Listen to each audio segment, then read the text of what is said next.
경제 순위를 이야기할 때 보통 GDP를 제일 먼저 고려합니다.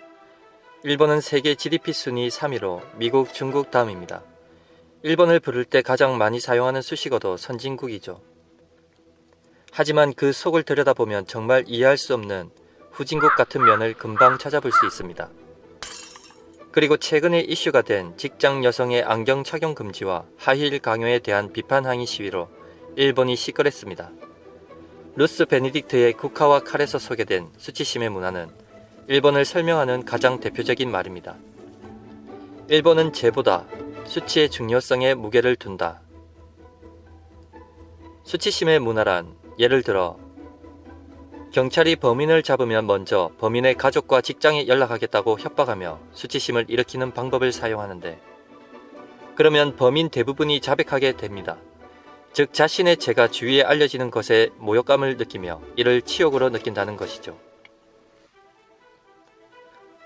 자기가 지은 죄는 중요하지 않고 정작 남이 알게 될까봐 끝까지 숨기는 일본은 지금도 전쟁 범죄가 서양에 알려지는 것을 끝까지 막고 있죠. 그런데 최근 일본의 직장에서 여성들에게만 안경을 금지시키고 하이힐을 강요했던 규정들에 일본 여성들이 항의 시위를 하면서 일본 기업들의 성차별적인 사내 규정에 대한 논란이 전 세계에 알려졌고 일본 기업과 정부는 상당한 수치심을 느꼈을 것입니다. BBC, 로이터 통신은 일본 여성들의 시위를 적각 보도하면서 GDP 세계 3위 국가가 정말 시대에 뒤떨어진 규정을 유지한다고 밝혔고, 국제인권단체 휴먼 라이츠 워치의 도이 가나의 일본 지부장은 이런 규정은 시대착오적이며 여성차별이라고 광분했었죠. 또한 일본의 유명한 작가이자 배우인 이시카와 유미 씨는 트위터에 직장 내 여성의 하이힐 착용 강요에 대한 비판글을 올리며 여성 인권 개선 운동인 구투 서명 운동으로 번지기까지 했습니다. 물론 일본인 특성상 금방 사그라들겠지만요.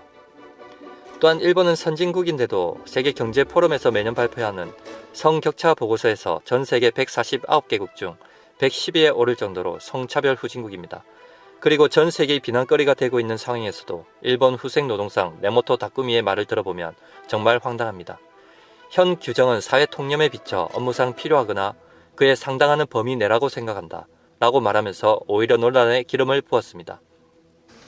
일본 노동조합 총연합회 설문조사에서 20세에서 59세 사이 직장인 60% 이상이 강압적인 규정이 존재한다고 밝혔고, 유명인까지 가세했는데도 불구하고 현재까지 구투 운동에 서명한 여성은 2만 1000명 정도밖에 되지 않는다고 합니다. 일본은 시민혁명이 단 한 차례도 일어나지 않은 나라입니다.